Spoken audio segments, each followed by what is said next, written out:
thank you for joining us. Want to get into your talk immediately, but first, please tell us a little bit about yourself. Tell us a little bit about AAVE, and then let's get into your talk that you're going to be covering today, which will be how to grow beyond a $5 billion liquidity pool. A nice problem to have.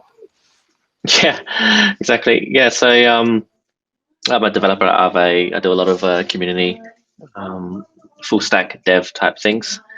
And I've been in crypto since 2017, doing various things, various startups. But yeah, now fully focused on AAVE. So yeah, in this talk, I'll go over some basics of AAVE, and yeah, looking forward to fielding some interesting questions from the audience as well. Okay, great. You have the share icon on the bottom. It's like an up arrow. You can use that to, yep. And you're good to go. Please get started. Cool. Yep. So I think that's sharing now. You can see that, Jamal? Yes, we can see it. Yep. Great. Awesome. All right.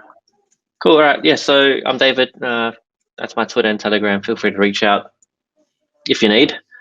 All right. So for those that don't know, the AAVE protocol is a liquidity protocol. So on one side, we have depositors, and they deposit whatever assets they want into the smart contracts, and in return, they receive constant interest based on protocol parameters like utilization and some risk parameters.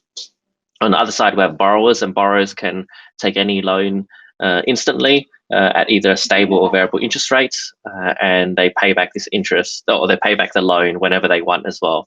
So the loans can be for as long as they need them, and as long as they pay back the interest. And yeah, there's some interesting things around stable and variable interest rates, which I can go through a bit later as well. But essentially, variable interest rates are like spot interest rates that have a bit of volatility, sometimes go high, sometimes go low, whereas stable interest rates are much more stable, and generally you can essentially lock in a stable rate.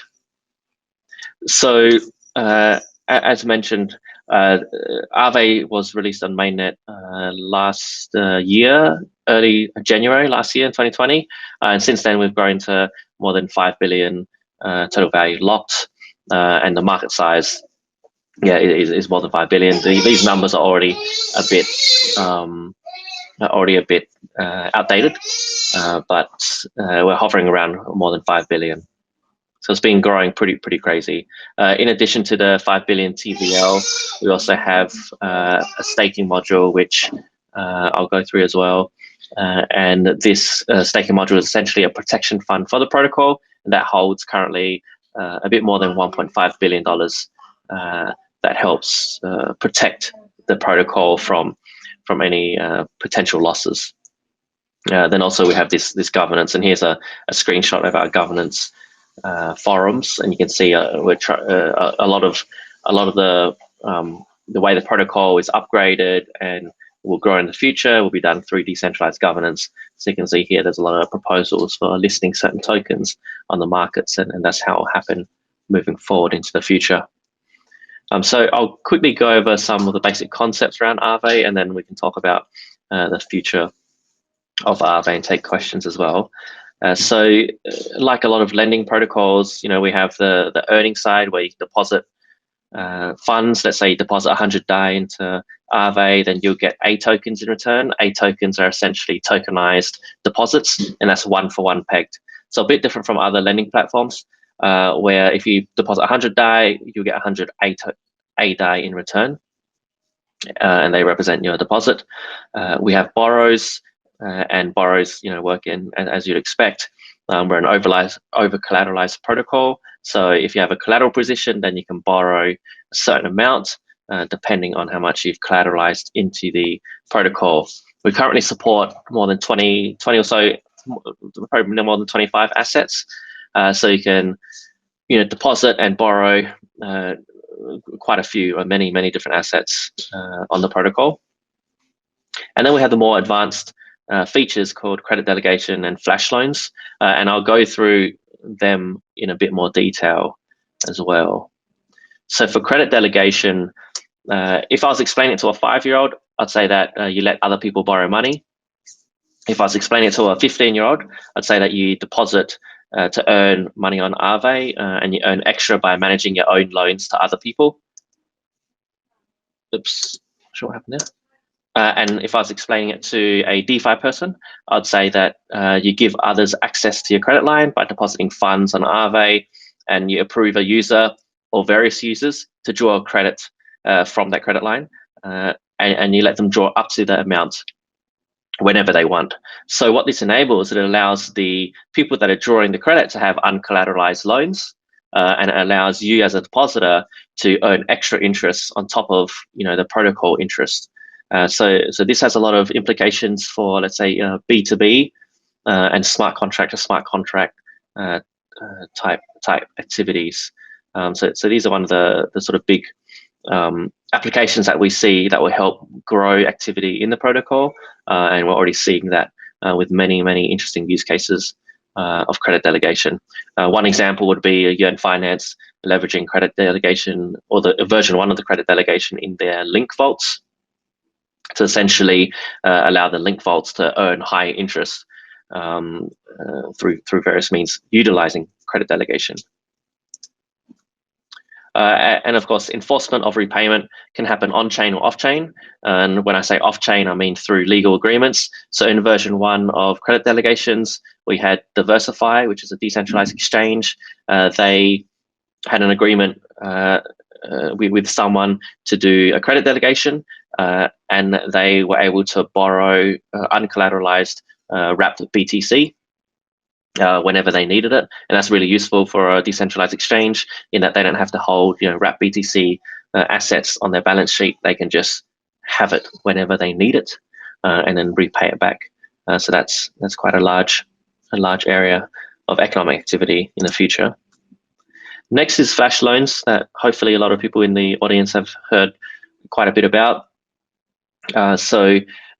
We pioneered flash loans in early 2020 with version 1 of the flash loans. Now we have version 2, which opens up the design space a bit more.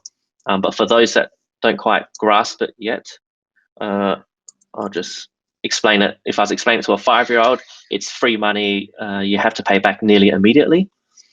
If I was explaining it to a banker type, it's essentially an unsecured fixed term loan for about 15 seconds. So that's the block time of Ethereum, with a very low fixed interest rate of currently 0.09%. This can change under governance. So I'll talk later a bit about governance.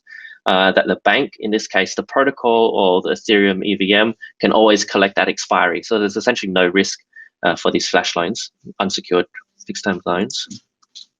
And in a DeFi or technical sense, what they actually are is that they're an uncollateralized loan supplied by the lending pool, where the amount that you flash loan plus a small fee, the 0.09%, has to be repaid by the end of the transaction.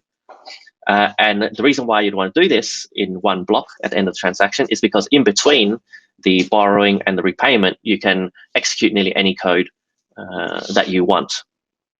And that's quite powerful. As you've probably heard in the industry, there's many types of activity that can happen, whether it's exploits or whether it's arbitrage or whether it's things like collateral debt swaps or moving positions from one DeFi protocol to another. That's what flash loans enable. And here's a diagram of sort of schematic of how a flash loan conceptually works. Everything.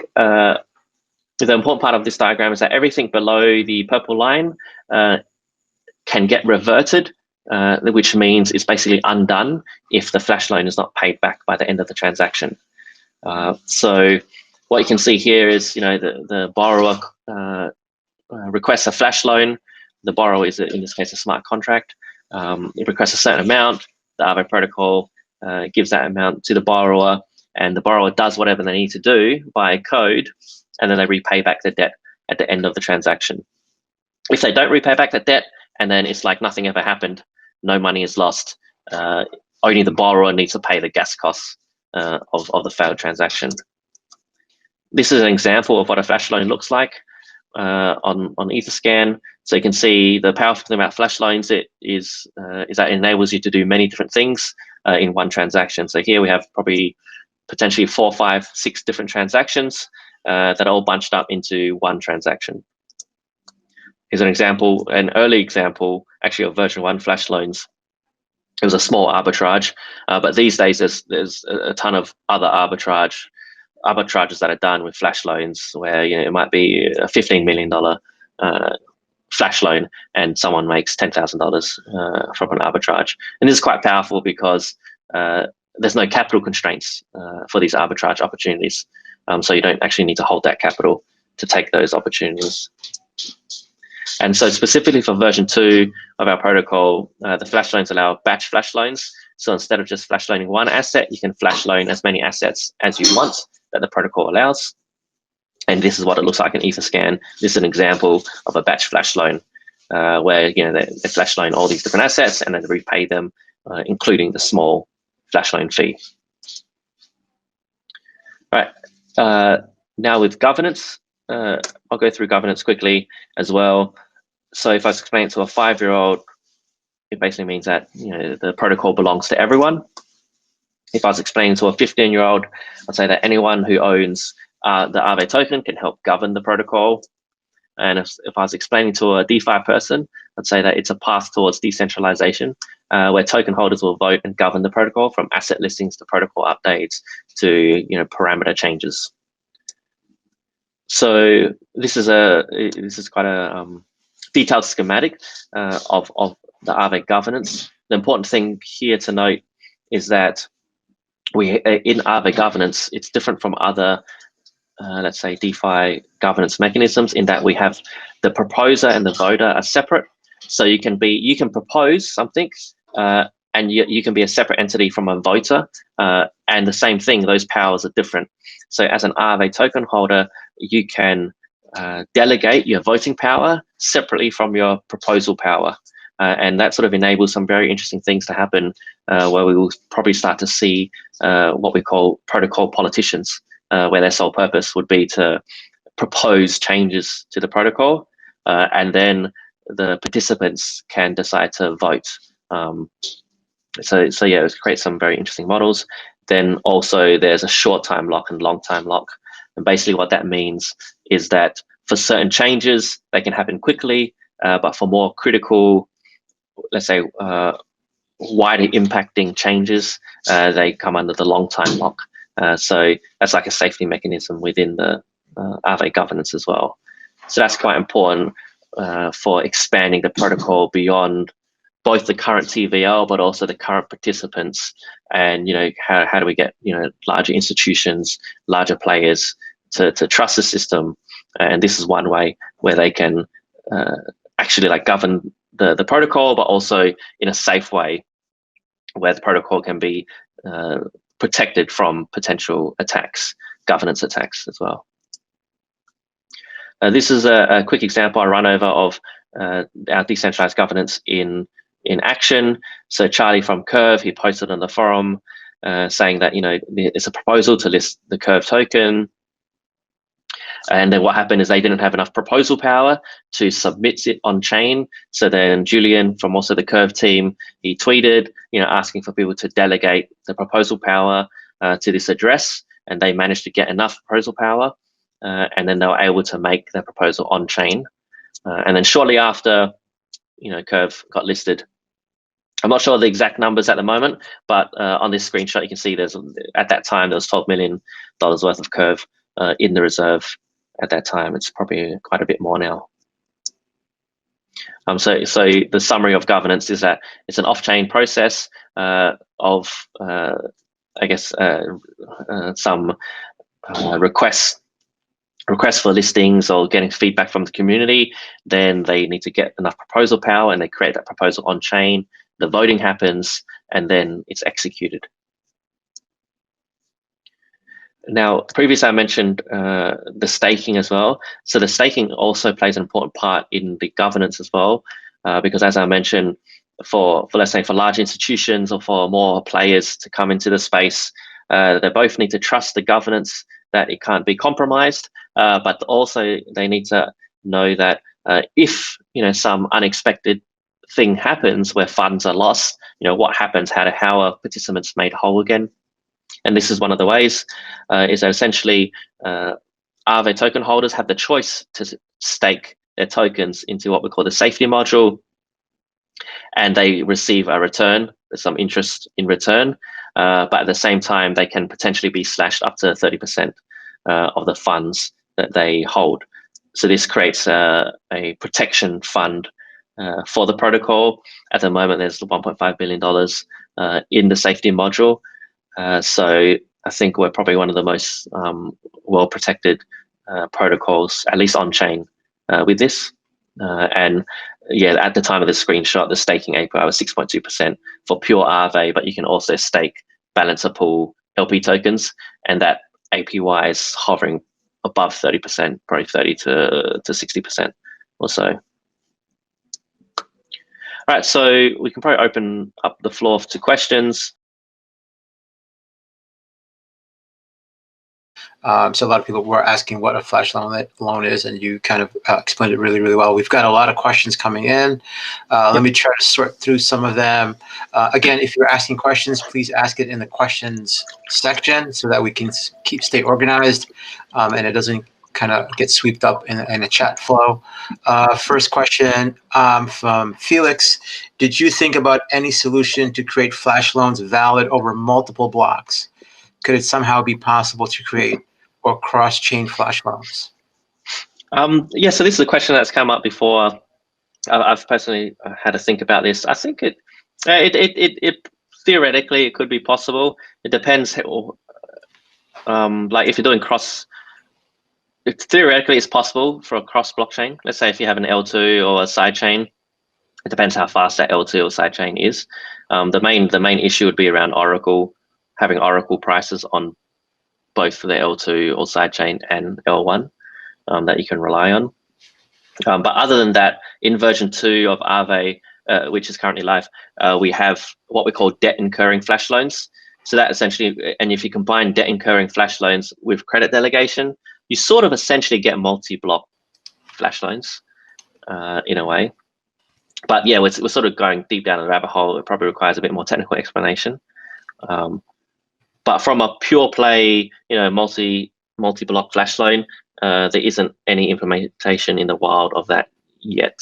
But I think there's things that functionally enable that. Okay, thank you for that. Next question we have from Matt, a DeFi student, ex-BNP Paribas. What happens if the tokens borrowed during the flash loan get stuck somewhere during the transaction? Will the flash loan time out, revert all steps taken since the start of the flash loan? Yeah, so exactly. So the way the EVM works is that if there's an error, programmatic error or something like let's say gets stuck, it essentially means it gets reverted, or it uses up all of the gas that was included in that transaction. Then it will just revert because the loan's not paid back. So the contracts will just revert everything. Okay, and then we have one from Thomas of Bloomy. I had to upgrade from V1 to V2. What are the key differences? So the key differences would be there's a lot of things, but there's gas savings. There's all the features around flash loans that I talked about. Native credit delegation, which is very powerful. So basically, you can allow people to borrow on your behalf, and that opens up a huge design space. Tokenized debt, we have now all the A tokens, including AAVE tokens. They are all, I forgot the standard, but they allow gasless token transfers. They allow permit. That hasn't been implemented much in the wild for various reasons yet, but yeah, that feature is there for all A tokens. Yeah, and then there's other like technical upgrades as well. But those are the main, I guess, consumer-facing changes. Okay, great. Thank you so much. Any other questions, please pop them into the question sections. Just want to see if I missed anything. I'm looking at a couple of messages here. Let's see here.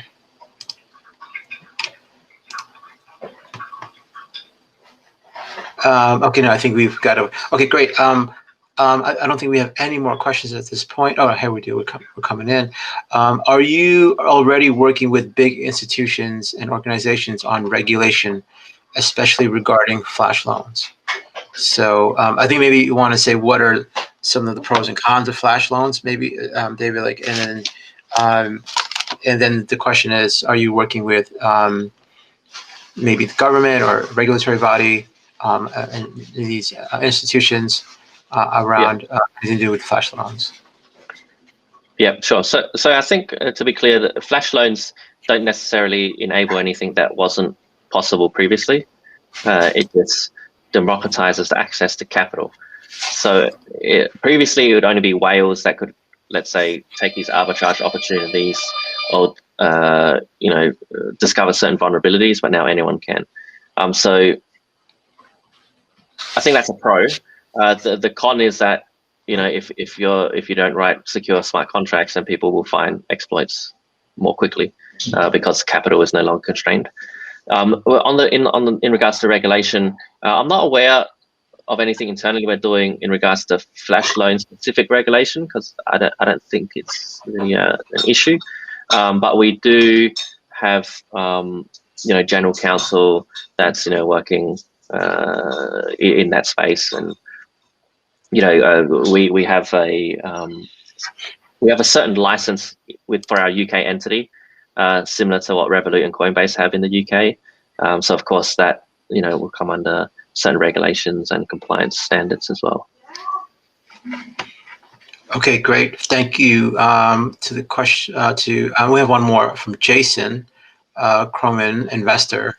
If I deposit funds as collateral and take a loan from AAVE, does my deposit still earn interest? Yeah, exactly. It does. So some people do that with, that's what most people do. And you don't even have to take a loan. You can just deposit and earn interest if you have no use for borrowing funds. Okay, great.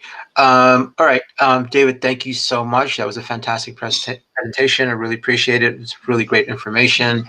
You might want to just leave information around the links that you put up on the chat so people can actually click on them. That'd be great. Sure. Thank you so much. Next up will be Seb from Instadat. I'm just going to get him up on stage here. Awesome. Thanks for having me, everyone. Yep, thank you. Enjoy the rest. Bye.